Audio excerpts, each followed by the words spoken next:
Hello, नमस्ते बच्चों, कैसे हैं आप सब। आज एक फिर नया वीडियो जो कि कक्षा चौथी विषय परिसर अध्ययन पाठ 7 स्वराज्य का प्रारंभ, इस पाठ की संकल्पना समझेंगे। लेकिन पाठ शुरू करने से पहले अभी तक जिन्होंने मेरे चैनल को सब्सक्राइब नहीं किया है वो चैनल को सब्सक्राइब करें और वीडियो को अंत तक देखें और वीडियो पर लाइक शेयर कमेंट जरूर करें। तो चलिए पाठ की शुरुआत करते हैं। पाठ 7 स्वराज्य का प्रारंभ। शिवाजी महाराज ने अपने साथियों के साथ रायश्वर के मंदिर में स्वराज्य स्थापना की प्रतिज्ञा की थी, परंतु वह कितना कठिन कार्य था। दिल्ली का मुगल बादशाह, बीजापुर की आदिल शाही सुल्तान, गोवा के पुर्तगाली और जंजीरा का सिद्दी, ये 4 सत्ताएं उस समय महाराष्ट्र पर शासन कर रही थी। इन सत्ताओं का बड़ा दबदबा था, उनके विरुद्ध कुछ कहने का साहस किसी में न था। ऐसी कठिन परिस्थिति में शिवाजी महाराज ने स्वराज्य का मंत्र फूका। कहा शत्रु सेना की विशाल शक्ति और कहा शिवाजी महाराज के साथियों की अल्प शक्ति। परंतु शिवाजी महाराज का निश्चय अटल रहा, उनके अनुष्ठान में ही शक्ति थी। शिवाजी महाराज को पुणे, सूपे, चाकण और इंदापुर प्रांतों की जागीरदारी मिली थी। इस जागीर के किले बीजापुर के दरबारी अधिकारियों के आधिपत्य में था। किलों के बिना स्वराज्य कैसा? किला जिसका राज्य उसका। किला हाथ में होने से ही आसपास के प्रदेशों पर शासन किया जाता है। पहाड़ी किला तो राज्य का मुख्य आधार होता है। अतः शिवाजी महाराज ने निश्चय किया कि शीघ्र ही कोई मजबूत किला जीतना चाहिए। शिवाजी महाराज ने अपने इस निश्चय को शीघ्र ही कोई मजबूत किला जीतने के लिए विचार किया और शिवाजी महाराज की आंखों के सामने तोरना किला था। पुणे से दक्षिण पश्चिम दिशा में 64 किलोमीटर की दूरी पर कानत नामक घाटी में यह किला था। पहाड़ी किलों में तोरना किला सबसे अधिक दुर्गम था। तोरना किले पर 2 भारी मचाने थी, एक झुंझार मचान थी और दूसरी बुधलामत। मचान का अर्थ है किले की चढ़ाई पर स्वाभाविक दृष्टि से समतल हुए भूभाग की 4 दीवारें। झुंझार मचान अपने नाम की तरह जुझारू और लड़ाकू है।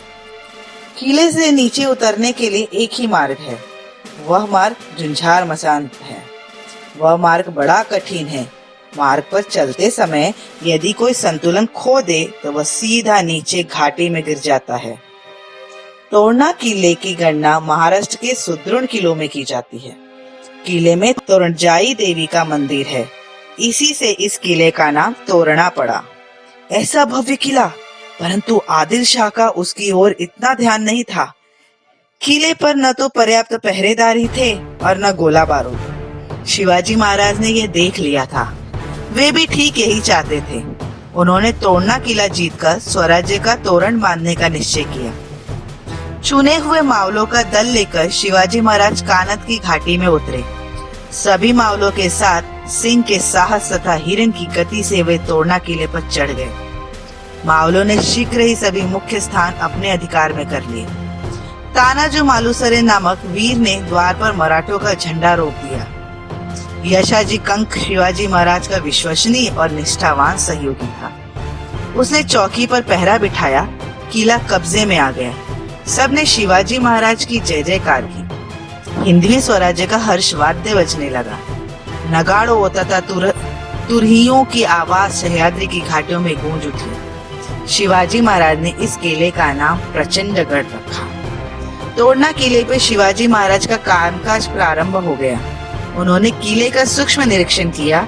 किले पे मराठा किलेदार, ब्राह्मण सबनीस, प्रभु कारखानीस आदि अधिकारियों को नियुक्त किया। सेना में मावले, कोली, रामोशी, महार आदि जातियों जनजातियों के शूरवीरों की भर्ती की। स्वराज्य की सेना में जाति भेद, वर्ण भेद जैसा किसी प्रकार का भेदभाव नहीं था।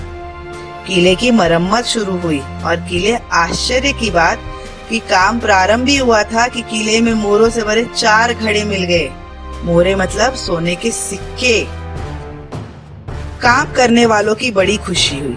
हर व्यक्ति कहने लगा शिवाजी महाराज पर देवी भवानी प्रसन्न हुई, उन्होंने ही यह धन दिया है। बड़े आनंद के साथ मजदूरों ने मोहरों से भरे घड़े शिवाजी महाराज के सामने रख दिया। किसी ने भी मोहरों को हाथ नहीं लगाया। वह स्वराज्य का धन था। उन्होंने उसे अपने स्वामी के सुपुर्द किया। स्वराज्य के कार्य के लिए अचानक इतना धन मिल जाने से शिवाजी महाराज उत्साह से भर उठे। उन्होंने यही सोचा कि उनके कार्य को माता भवानी का आशीर्वाद है। यह धन स्वराज्य के काम आया। इस धन से शिवाजी महाराज ने शस्त्र खरीदे, बारूद इकट्ठा की। शेष धन से उन्होंने एक योजना पूरी करने का निश्चय किया। वह योजना थी तोड़ना किले से 15 किलोमीटर दूर पूर्व दिशा में मुरुम्बदेव का पहाड़। शिवाजी महाराज ने उसे जांच परख कर रखा था। यह पहाड़ बहुत ऊंचा, दुर्गम तथा उपयुक्त स्थान पर था। आदिल शाह ने इस पहाड़ पर एक किला अधूरा बनाकर छोड़ दिया था। इस किले पर भी चौकस पहरा नहीं था। वह शिवाजी महाराज ने निश्चय किया कि स्वराज्य की राजधानी के लिए इस किले को अपने अधिकार में कर लेना चाहिए। एक दिन शिवाजी महाराज ने अपने चुने हुए साथियों के साथ इस किले पर चढ़ाई की, उसे अपने अधिकार में कर लिया। तोड़ना किले में पाया हो कुछ धन मुरुम्बदेव की मरम्मत में खर्च हुआ। शिवाजी महाराज ने इस किले का नाम राजगढ़ रखा। गढ़ पर कारीगरों ने पत्थर तराशे, लुहारों ने भट्टी फूकी, बढ़ई, मिस्त्री, मजदूर, भिस्ती जैसे लोग काम में जुट गए। राजमहल, 12 महल, 18 कारखाने और सिंहासन तैयार हुए। स्वराज्य की पहली राजधानी के रूप में राजगढ़ सुशोभित हुआ। शिवाजी महाराज का अभियान प्रारंभ हुआ। उन्होंने 12 मावलों के सभी किले एक एक करके जीत लिए। 12 मावल के गांवों में आनंद और उत्साह की बाढ़ आ गई। गांव-गांव में पाटिल एवं देशमुख शिवाजी महाराज को उपहार देने के लिए आने लगे। परंतु जैसे चावल में कुछ कंकड़ होते हैं ना, उसी तरह इन मावलों में भी कुछ दुष्ट लोग थे। शिवाजी महाराज का उत्कर्ष देखकर उन्हें ईर्ष्या होने लगी। सिरबल के आदिल शाही थानेदार के पास शिवाजी महाराज के विरुद्ध शिकायतें की गईं। थानेदार ने बीजापुर को सारणी सवार भेजा और शिवाजी महाराज की इन बढ़ती गतिविधियों में से आदिल शाह को अवगत कराया। इन बढ़ती गतिविधियों के बारे में सुनकर आदिल शाह चकित हो गए। उसने शाहजी राजे से स्पष्टीकरण मांगा। शाहजी राजे असमंजस में पड़ गए, लेकिन उन्होंने किसी तरह की स्थिति को बिगड़ने नहीं दी। उन्हें किसी न किसी तरीके से उसे संभाला और आदिल शाह को संदेश भेजा। जागीर की रक्षा के लिए अपने पास एक भी किला नहीं है, इसलिए शिवाजी ने यह किला लिया होगा। शिवाजी महाराज ने भी आदिल शाह के पास अपना दूत भेजा और उसके हाथों यह चतुराई भरा उत्तर भिजवाया। जागीर का कामकाज ठीक से चले, इसलिए हमने यह किला लिया है। इसमें आदिल शाही की भलाई ही है, इसमें कोई दूसरा उद्देश्य नहीं है। कोंडाना और पुरंदर ये दोनों बड़े महत्वपूर्ण किले हैं। शिवाजी महाराज ने बड़ी युक्ति से इन्हें अपने अधिकार में कर लिया। इसके बाद इन्होंने रोहिड़ा किले पर भी अधिकार किया। स्वराज्य का विस्तार जोरों से प्रारंभ हुआ। तो देखा बच्चों, स्वराज्य स्थापना के लिए किस प्रकार से उन्होंने स्वराज्य स्थापना की और स्वराज्य का कार्य प्रारंभ किया। सर्वप्रथम उन्होंने किले अपने कब्जे में किए। तो आपको यह पाठ समझ में आया होगा, मुझे उम्मीद है, और आपको ये वीडियो अच्छा लगा होगा।